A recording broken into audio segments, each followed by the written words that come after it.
Hey everyone, it's Elizabeth Mays, and welcome to The Creative Voice, a creativity focused podcast exploring what being a creative person is really like. Hear from local voices in their own words from the city of Detroit.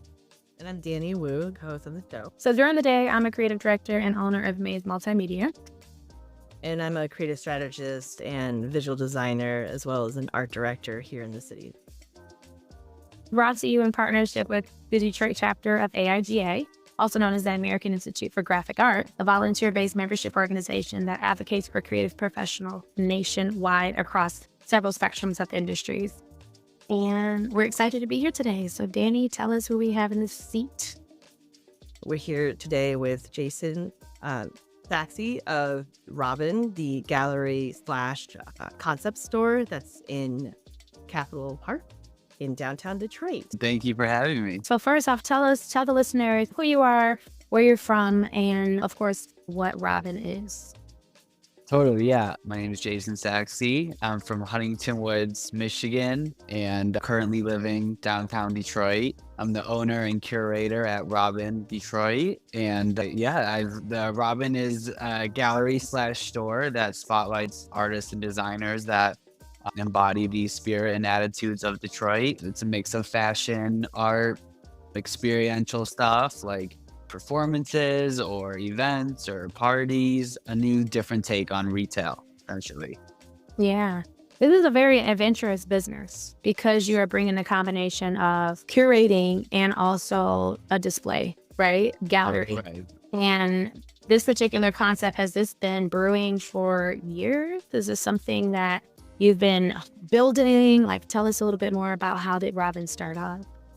Yeah, 100%. So since I was, 11 or 12, really been into fashion, and it started with fashion and streetwear and things like that. And at some point I said, I'm going to have my own clothing brand, something like that. And then around that time, at age 19, I've been in retail and fashion and worked here in Detroit at Shinola for a while, spent some time in LA, San Francisco, Sydney, Australia, just kind of honing in on what I was interested in. And I came up with the idea of Robyn probably back in 2018, 2019. But at the time, I had no idea what Robyn was. I didn't know if it was a clothing brand. For a while, I thought it would be like Milk, like that kind of studio production out in LA. I came up with the name Robyn and was like, all right, I'm open to something else if it comes, and nothing else came. So yeah, that's kind of how it's probably been brewing Robyn specifically since probably 2019. Ooh.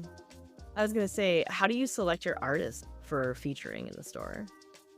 Totally. Really, ever since I moved back to Detroit in 2020, I've really immersed myself, sort of just trying to get to know the creative community, and working at Shinola helped that a lot. I started with a humongous list of people I'd like to work with, who I've been following, who could be potential options. And I kind of choose based off a lot of things. I do think I have an eye, like a creative eye in general. It could be, how are they performing on their own brand awareness, or how's their content? What will it look like in the store? Is it a good fit for us? Are they good people? Are they moral and genuine? Are they from Detroit or around Detroit or Metro Detroit? It's a lot that goes into it. And it's also about, all right, if this person has clothes and art, well, maybe we need something like candles to kind of diverse it up in the store. So there's definitely a lot that goes into it. And it's also a sell to the artist, especially before we even existed. Finding those first 5 artists, it was a sell because Robyn didn't exist. They had to trust me that I was going to provide them with what I was promising. And then normally for an artist or a designer that is exhibiting in your space, what is usually the duration of rotation? Like, how long does their work normally stay in? Or is it something that's seasonal? Do you kind of change it out over a period of time or based upon a particular spectrum, a window? Definitely, yeah. So, yeah, we kind of think about it in like 4 to 8 week campaigns. I feel like it's a good time frame to It's got that little bit of, it is limited, so you got to get it before it leaves, but it's enough time to make it in there. It's not a it's not a one night thing or even a 1 week thing. In that way, it is more like a store. The artists do replenish things when things get sold too. So it is with those revolving merchandise. And then it's enough time to sort of really spotlight the artist via social media and things like that, create content for them, talk about their bios, really cool videos about their process, what inspires them. The range is, I would say, 4 to 8 weeks. This is only our second one right now. The first one was 8 weeks. This one will be 6 weeks. But yeah, that's kind of what we're looking at right now. Neat. From a creativity standpoint, I think what's really nice about the idea of a gallery concept store is that you can imagine anything in there, right? Like you mentioned that some of the artists that come in have articles of clothing, they might have products or like framed, like traditional, like canvas or prints, or Yeah. kind of has a variety or a range. How do you promote them when they start out? So I've got a curated set of artists together. We have a small opening event. And then there's some stuff in social that we do, some like a video content. Because I found out about Robyn because I got a targeted feed post. We have boosted some posts Yeah. before. Like a behind the scenes fashion video. Like, I Yeah, was like, this is kind of nice. I just want to know your angle for how you create things visually to entice people. definitely. Yeah. So from the beginning of conceptualizing this brand store gallery, I wanted to make social media and content creation a big part of it. I personally have never been a big social media person. I think I have 3 posts on my Instagram, but today's world, it's relevant, it's here. And I think when you create legit, really cool content, it's eye catching, and that really can help boost your in-person brand awareness. So from the beginning, I was like, who am I going to work with? I've dabbled in film and things like that, but I saw myself more as just like the curator of everything. So I'm going to go find a videographer, production company that I think can do this job.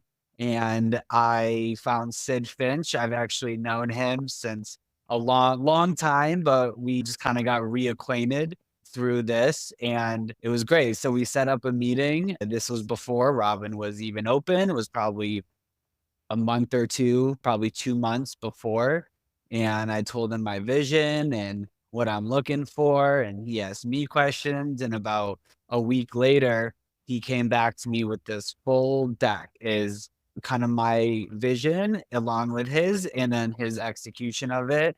So shout out Sid Finch. His name is actually Zach Oshinsky, but he goes by Sid Finch. So huge shout out to Humans and Co-Productions, and that whole team.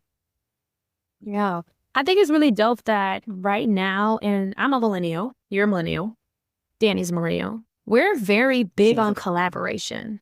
We're very big on trusting the process of other talent and creatives that not only we want to work with, but also we feel like there's synchronicity, right?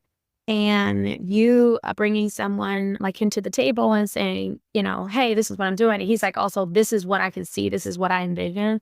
It takes a certain type of individual, and I would say even a different kind of generation that is actually more accepting to want to work with people they actually like, right? And brands that they actually admire or what have you. So when you were like describing the collaborative effort to launch Robyn from a perspective of design and curation and doing a different kind of approach so that when people see you online, they don't just look like what people assume it would look like, is really dope, and you guys took that shot and you really created this really beautiful brand that's picking up really amazing traffic, especially after being open for so long.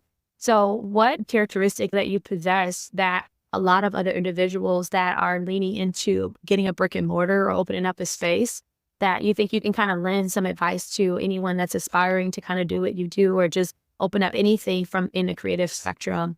Kind of advice would you give? Yeah, I would say start in kind of, I think this is like a mindfulness thing in terms of knowing your strengths and your not strengths. They're not always weaknesses, but some things you're better at than other things. A few of the things I would, want to say is hone in on your strengths and find and pick brains off the things that you're not great at, but also just be super open to feedback. Before really honing in on what Robyn was going to be, I talked to so many people about what I'm thinking. And then I'd say, what do you think? Like, tell me the criticism, tell me what you like, because you just need that perspective from other people and you got to be open to feedback.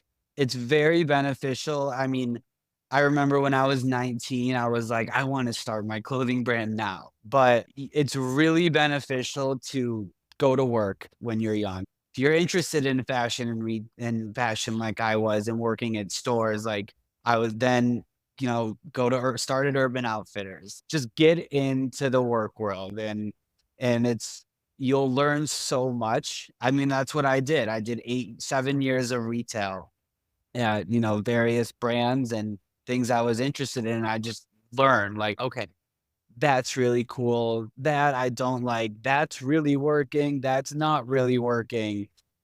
You think you know until you realize you don't know. Like, just get open to feedback and really like get in the workforce first.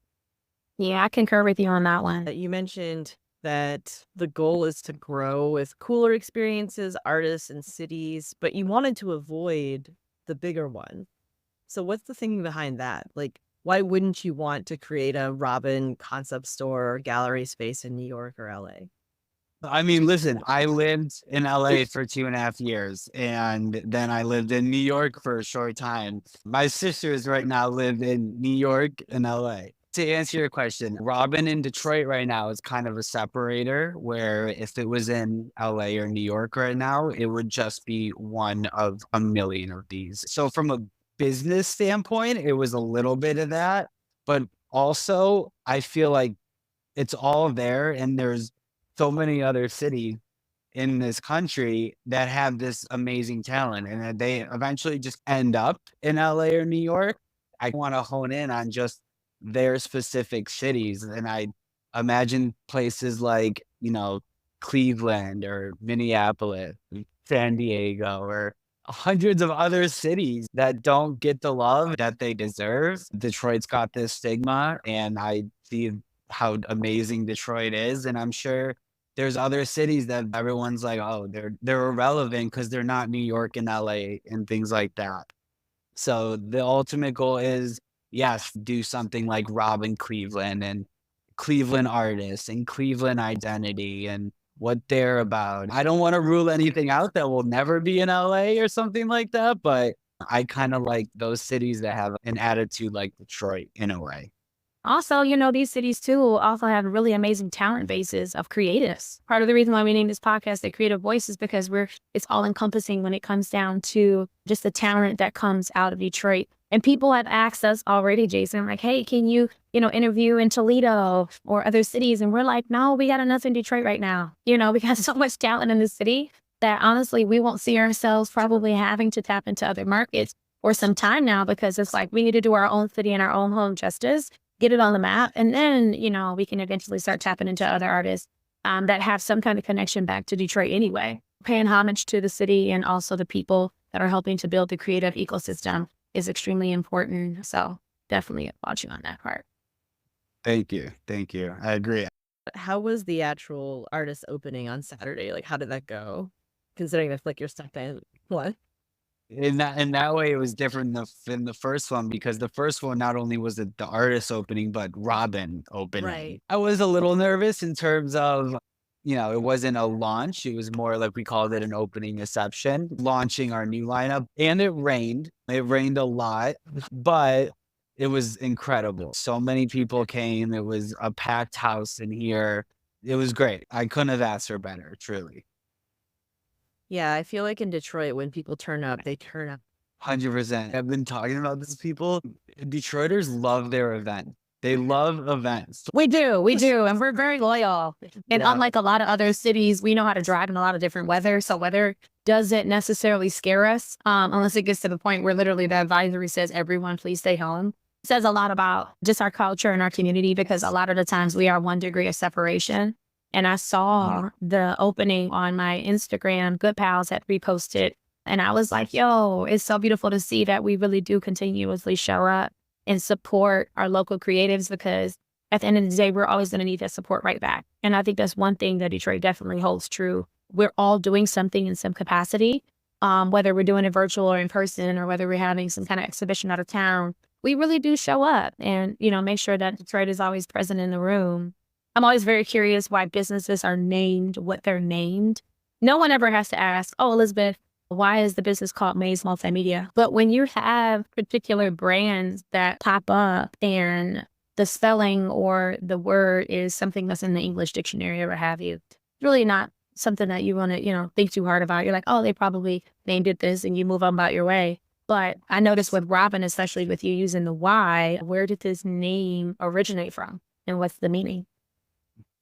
It's a fantastic question, and it's probably the most common question we get, which is part of it. I wanted to be like ambiguous, like, who is this? The answer is we're trying to humanize like a brand or a store. It's more about spotlighting these people and more than just the merch in the store. Robyn is essentially the sixth artist of the space, but it's the space, the curation of it. I'll go, I can go public with this, I guess. There is a Robyn. Robyn has been like an actual human. Robyn has been my therapist since I was 15 years old. I've struggled with bipolar and depression for a long time. And luckily I connected to Robyn when I was 15, and she genuinely like saved my life. And she's still my therapist to this day. And so the concept of Robyn is sort of separate. She's not an art person or anything like that. But I thought of the concept of just making it about people and humanizing. And I chose, the name Robyn, and it is kind of catchy. I liked it in the font that I chose. It is named after a real person named Robyn. We got to hear first, everybody. Like I said, I had been workshopping Robyn for about 5 years, and I didn't know what it was, but I'd been playing with the logo, like all Robyn, right? And I never told her until probably 2 months before that we were gonna open this store. And I was like, yo, I've been working on this like thing for like the last half decade. It's called Robyn. And she was like over the moon. She's crying. And then she came to the opening launch party, and she was like speechless. That's how I would describe it. She was speechless. So it was really cool to see. It was super like strange for her to see her name everywhere. And yeah, I still talk to her, almost every day. I love meaning because, not only is there a story, but there's a connection to the significance of why we want to keep a lot of things alive. Right. And we all have struggles mentally, but when we're having specific kind of struggles that honestly can put us in a position where we may not know how we move about the next day. And what is it that's going to be our saving grace, whether it is an item or as a person or there's a practice. But to be able to receive that kind of recognition, I'm pretty sure Robyn was like, wow, I really am living my purpose and made impact. Yeah. So what kind of purpose and impact do you want to have in Detroit so that when people mention like, oh, where should you go for things to do in the city? People are like, oh, you should go to a gallery, or you should go to this, or you should go to that. But when people say Robyn, like, what is it that you want to leave people with emotionally, whether it's consciously or unconsciously? I kind of want to leave people the impression of how talented this city is. They come in and not only to, I think, a beautiful looking store, having a fun time. We have, Robyn's room with a cool experience room. But when people are looking in here and they're like, this is so cool. Look at this stuff. Look at this stuff. And I say, this is literally all Detroit talent. I kind of want to leave the impression of them being impressed, whether it's Detroiters coming in and taking pride in their city, or visitors coming to Detroit and seeing how cool our city is and the people. I was telling Danny this a little bit before we started, I could kind of see Robyn being like the double XL freshman 10. I don't know if you remember that, Elizabeth. It was like from double XL magazine, and they had this thing called the freshman 10 every year. And it was like Mm-hmm. the 10 new people that are starting to pop. I remember like Big Sean. I remember when he was on it. The way I've chosen my artists is like, have they been doing it? Have they been at this? You know, have they been creating their own? I could provide them with a big opportunity or a big launch. And, you know, like I said today, like some Mm-hmm. of the artists are a little more known than others, but Mm-hmm. that's kind of like Yeah. how that freshman 10 was. Yeah, that's what's up. No, you got to have balance, right?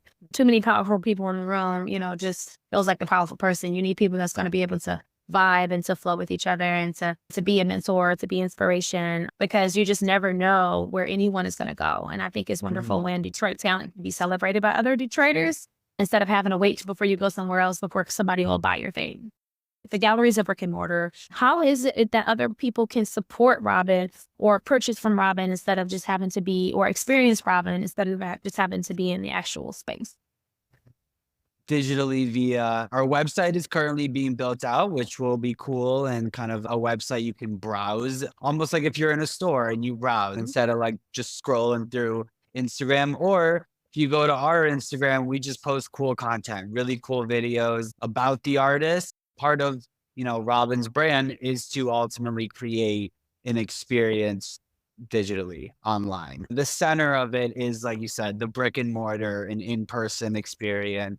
We take huge pride on customer service. One of the things I learned over retail growing up is I'd go into all these stores and it was just like, I hated the service and I just didn't feel welcomed in a way. And then when you go to a more luxury brand and the service is top notch, why can't a not top notch store have great service? Right. So that's something I wanted to bring as well. I think art is always better viewed that way too. So if you want to check us out, be online, robyn.us is Instagram, really cool stuff on there. And then heyrobyn.us, which is the website, will be up very soon. Awesome. That's ROBYN. Yep, exactly. All right. Awesome. Can you have a little shout out for the artists coming up? I think you did a post on Instagram, but feel free to share with our audience again who they are. Absolutely, yeah. We have India Solomon. She's been making big headway in the city.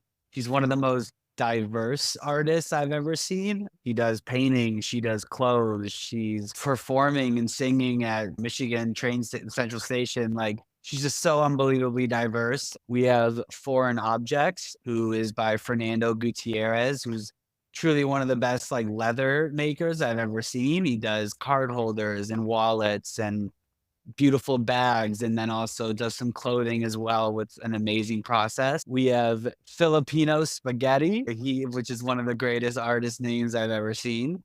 And he I love it. he has clothing and he has some 3D printed objects that he collaborated with another artist who I'll mention. But he also has canvases with his airbrush as well as clothing.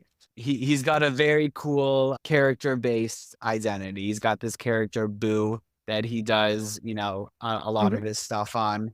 And then we have Joe Riley in All Motion Studio. All Motion Studio does a wide range of things, screen printing and clothing and 3D printing. And that's who we collaborated with Filipino Spaghetti on some object. And Joe Riley, he's been in the scene for a while now, and he's one of the big players as well. And then we have BossCupid, who's also one of the most diverse artists I've ever seen. She does clothing and art and painting, and she has these laser cut trays, and she does nails and tattoos. None of them just do one thing. They all are like little curators of their own, where they're artists, but they branch out into what they like and they just make creative stuff, and they're just incredibly talented. That's what's up. Thanks for that description. I feel like I visually see a lot of the stuff, form decor, stuff that you can put on your wall, things that you can practically use. So yeah, it's dope when an artist can be interdisciplinary and receive respect from multiple angles, because that's making sure that they're constantly keeping money in their pocket and they're always expanding on their reach. So that's what's up. Well, we're glad you came, Jason. Thank you. This was so fun. Thank you so much. Absolutely. And to be a part of this podcast. So once again, we have Jason Sachse with Robyn, located in downtown Detroit. And definitely look them up online, ROBYN, you said, right? Give us the website one more time. The website's heyrobyn.us, which will be ready very soon. And the Instagram, which is full on up, this is robyn.us. Excellent. For people who want to hear more from The Creative Voice, make sure to stay tuned with us at The Creative Voice Pod on Instagram, and then also through our email, thecreativevoicepod@gmail.com. We're also available on Spotify. You can see it through our link in bio on Instagram. Thanks for listening. Peace out, guys.